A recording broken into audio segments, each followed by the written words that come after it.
받아주소서. 날 받아주소서.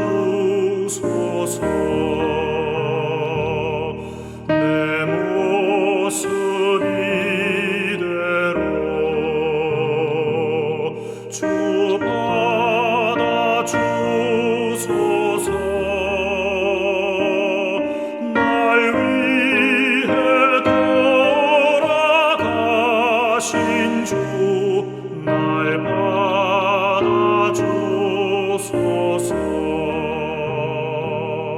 큰 죄에 빠져 영죽을 날 위해 피 흘렸으니 주 형상대로 빚으사 날 받아주소서. 내 모습 이대로 주 받아주소서.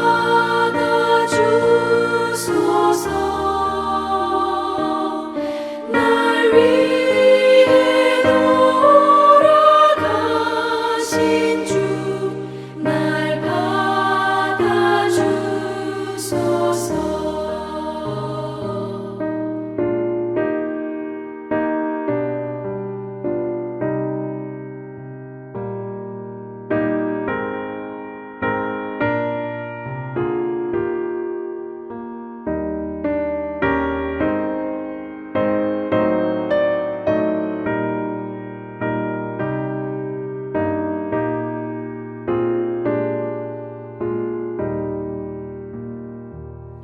내 힘과 결심 약하여 늘 깨어지기 쉬우니 주 이름으로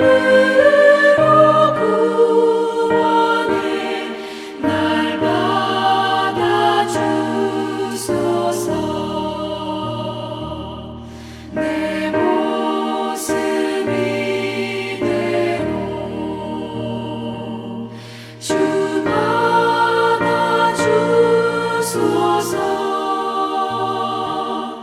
날 위해 돌아가신 주 날 받아주소서. 내 주님 서신 발 앞에 나 꿇어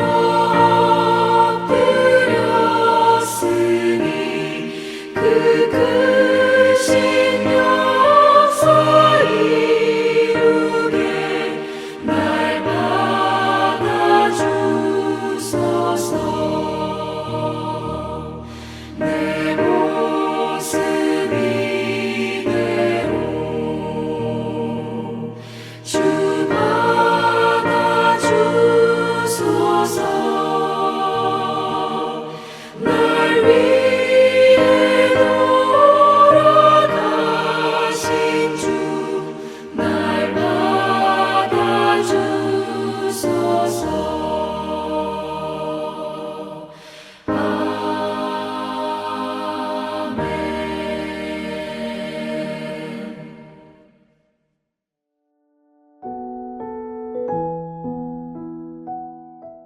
하늘에 계신 우리 아버지, 아버지의 이름을 거룩하게 하시며 아버지의 나라가 오게 하시며 아버지의 뜻이 하늘에서와 같이 땅에서도 이루어지게 하소서. 오늘 우리에게 일용할 양식을 주시고 우리가 우리에게 잘못한 사람을 용서하여 준 것 같이 우리 죄를 용서하여 주시고 우리를 시험에 빠지지 않게 하시고 악에서 구하소서. 나라와 권능과 영광이 영원히 아버지의 것입니다. 아멘.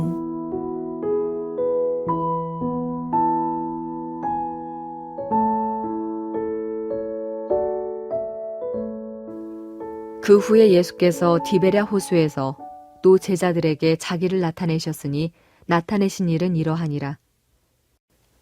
시몬 베드로와 디두모라 하는 도마와 갈릴리 가나 사람 나다나엘과 세베대의 아들들과 또 다른 제자 둘이 함께 있더니 시몬 베드로가 나는 물고기 잡으러 가노라 하니 그들이 우리도 함께 가겠다 하고 나가서 배에 올랐으나 그날 밤에 아무것도 잡지 못하였더니 날이 새어갈 때에 예수께서 바닷가에 서셨으나 제자들이 예수이신 줄 알지 못하는지라. 예수께서 이르시되 얘들아 너희에게 고기가 있느냐? 대답하되 없나이다. 이르시되 그물을 배 오른편에 던지라. 그리하면 잡으리라 하시니 이에 던졌더니 물고기가 많아 그물을 들 수 없더라.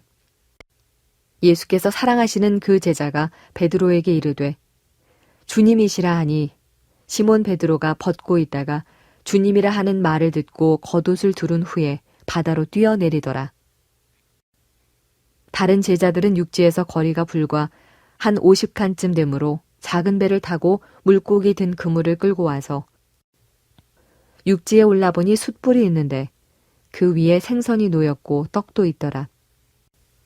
예수께서 이르시되 지금 잡은 생선을 좀 가져오라 하시니 시몬 베드로가 올라가서 그물을 육지에 끌어올리니 가득히 찬 큰 물고기가 153마리라. 이같이 많으나 그물이 찢어지지 아니하였더라. 예수께서 이르시되 와서 조반을 먹으라 하시니 제자들이 주님이신 줄 아는 고로 당신이 누구냐 감히 묻는 자가 없더라. 예수께서 가셔서 떡을 가져다가 그들에게 주시고 생선도 그와 같이 하시니라. 이것은 예수께서 죽은 자 가운데서 살아나신 후에 세 번째로 제자들에게 나타나신 것이라.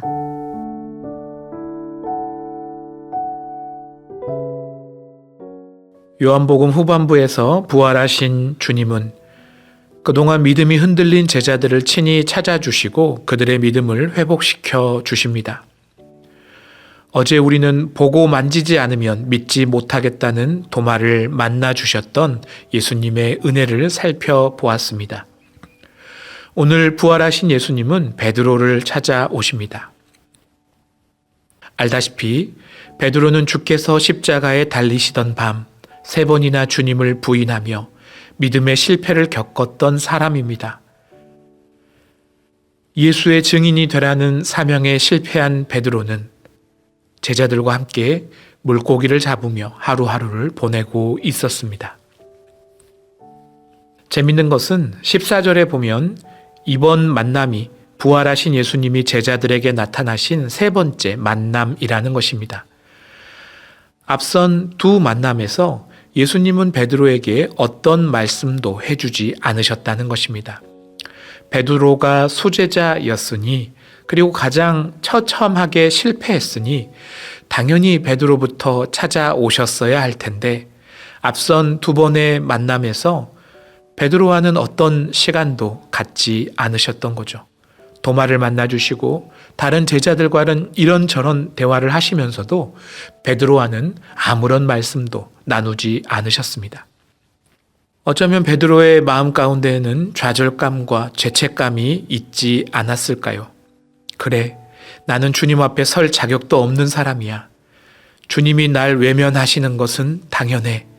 그렇게 낙심했을 베드로에게 마침내 주님이 찾아오신 것입니다. 어쩌면 3번이나 주님을 부인했던 베드로를 위해서 세 번째 만남까지 예수님은 기다리셨던 것 아닐까요?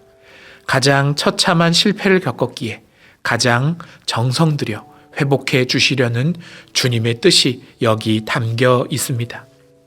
사실 오늘 본문은 굉장히 의도적인 예수님의 연출로 가득 차 있습니다. 영화의 기법 중에 오마주 기법이라는 게 있습니다.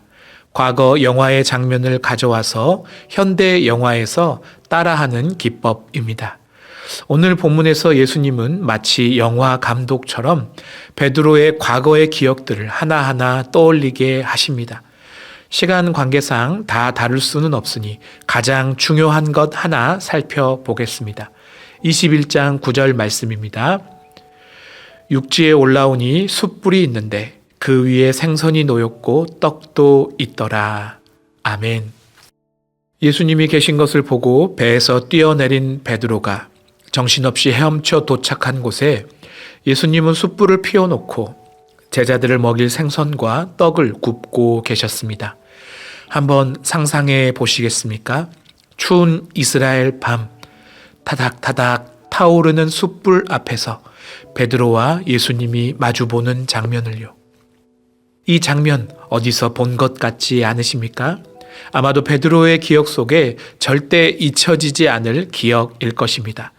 요한복음 18장 25절 말씀입니다. 시몬 베드로가 서서 불을 쬐더니 사람들이 묻되 너도 그 제자 중 하나가 아니냐? 베드로가 부인하여 이르되 나는 아니라 하니.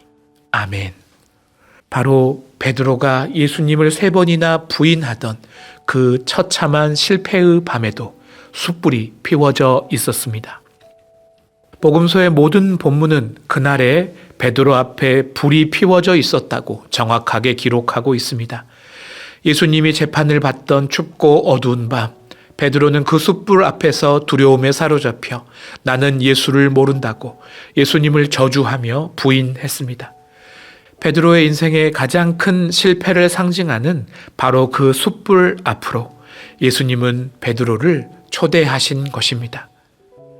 그리고 그 숯불 앞에서 예수님은 무엇을 준비하고 계십니까? 베드로를 먹일 음식을 준비하고 계셨습니다. 불 앞에서 예수님을 저주하고 떠났던 베드로와 불 앞에서 베드로를 위해 음식을 준비하시는 예수님의 모습이 이렇게 선명하게 대조되고 있다는 것입니다. 눈앞에 있는 숯불과 숯불에 놓인 음식과 그 불 너머에 자신을 바라보고 계신 예수님 앞에서 베드로의 마음은 어땠을까요? 차라리 무슨 말이라도 해주시면 좋을 텐데 예수님은 아무런 말씀이 없으십니다. 너 왜 그러냐고. 베드로 너 교만하게 까불더니 그럴 줄 알았다고. 이제부터라도 정신 똑바로 차리라고. 혼이라도 내주셨으면 차라리 마음 편했을 텐데 예수님은 아무 말도 하지 않으시고 다만 이렇게 행동하십니다. 13절 말씀입니다. 예수께서 가셔서 떡을 가져다가 그들에게 주시고 생선도 그와 같이 하시니라. 아멘. 예수님은 그저 밥을 먹이십니다. 베드로의 실패에 어떤 책망도 하지 않으시면서 말입니다. 그저 정성스럽게 구운 생선과 떡을 베드로에게 먹여 주셨습니다. 예전에 저희 가족 누구의 생일도 아닌데 어머니가 유난히 밥상을 거하게 차리셨던 날이 있었습니다. 어린 저는 어머니의 기분이 좋은가 보다 생각했지만 나이가 들어 알고 보니 그날이 아버지 직장에 큰 어려움이 있었던 날이었습니다. 그러나 어머니는 책망하기보다는 그저 밥상을 정성스레 차려 주셨습니다. 먹고 힘내라는 응원이 그 밥상에 담겨 있었던 거죠. 어쩌면 오늘 예수님이 베드로에게 차려주신 음식에 담겨 있던 마음도 그와 같지 않았을까요? 베드로야, 먹고 힘내라 하고 말입니다. 가족을 흔히 식구라고 합니다. 한 상에 둘러앉아 먹고 마시는 사람이 가족이라는 뜻이죠. 같이 밥을 나누어 먹는 사람은 우리가 가장 사랑하는 사람이요, 가장 친밀한 사람이라는 뜻이 식구라는 말에 담겨 있습니다. 오늘 예수님도 베드로에게 밥을 먹이십니다. 실패했는데, 예수님을 부인했는데, 저주했는데도 말없이 그저 밥을 먹여 주십니다. 이 식탁의 초대로 말미암아 말씀하시는 것입니다. 너는 여전히 내 가족이다. 비록 네가 나를 버렸을지라도 나는 너를 버린 적이 없단다. 여전히 너는 내 사랑하는 제자다. 그러니 먹고 힘내서 다시 시작하자. 이 밥상에 담겨진 예수님의 마음이셨습니다. 수백 마디의 말보다 그 어떤 기적보다 이 말없는 식사가 실패로 무너진 베드로를 다시 살리는 회복의 은혜였습니다. 3번 실패한 베드로를 3번째 찾아오신 주님은 그분의 한결같은 사랑을 말이 아닌 행동으로 보여주셨습니다. 돌이켜보면 언제나 예수님은 그러셨습니다. 가롯 유다가 배신할 마음을 품었던 6월절 식사 자리에서도 예수님은 떡에 포도주를 적셔 가롯 유다를 먹이셨습니다. 주를 부인하고 저주한 베드로에게도 오늘 떡과 생선을 그저 먹이십니다. 예수님을 십자가에 못 박으며 스스로 구원해 보라고 조롱하던 죄인들을 위해서 아낌없이 자신의 살과 피를 나누어 주셨습니다. 예수님은 그렇게 변함없이 우리를 먹이시는 분입니다. 오늘 저와 여러분에게도 마찬가지로 주님은 저희를 먹이시는 분입니다. 우리 또한 베드로처럼 주님의 기대를 수도 없이 저버렸던 사람입니다. 베드로는 3번 실패했지만 우리는 300번, 3000번 주를 배신했고 외면했던 사람들입니다. 세상이 우리에게 예수님의 살아계심을 너의 삶으로 증언해 보라고 할 때마다 모른 척 했던 것이 바로 우리들입니다.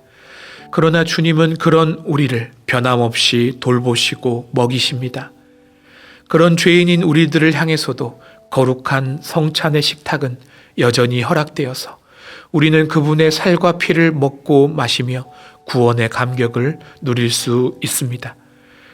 오늘 이 새벽에도 생명의 말씀인 성경을 통해 주님은 여전히 우리를 먹이십니다. 먹고 힘내라. 여전히 너는 내 사랑하는 가족이다. 성찬식에 참여할 때마다 생명의 양식인 말씀을 읽고 들을 때마다 우리에게 말씀하시는 주님의 음성을 들으실 수 있길 바랍니다. 말씀을 맺겠습니다. 사랑하는 여러분, 우리도 베드로처럼 수없이 실패했고 앞으로도 실패할 것입니다. 그러나 낙심하지 마십시오. 변함없는 하나님의 사랑은 우리가 실패하고 무너진 그 자리로 반드시 우리를 찾아오셔서 다시 먹이시고 다시 회복시킬 것입니다. 3번 실패한 베드로에게 3번 찾아오셨습니다. 10번 실패했다면 10번 찾아오셨을 것입니다. 수백 번 실패한 우리를 포기하지 않으시고 수백 번 그분은 끝내 찾으시고 찾아오시고 그분의 은혜의 양식을 먹이시고 다시 회복시키실 것입니다. 그 주님을 신뢰하며 두려워 말고 주님 앞에 나아가십시오. 실패하고 낙심한 그 순간에도 주님만 의지하십시오. 책망하지 않으시는 주님께서 변함없는 양식으로 저와 여러분을 먹이실 것입니다. 먹고 힘내라 다시 시작하자 우리를 초대하시는 주님을 향한 이 믿음을 붙들고 이 새벽 함께 감사하며 기도합시다.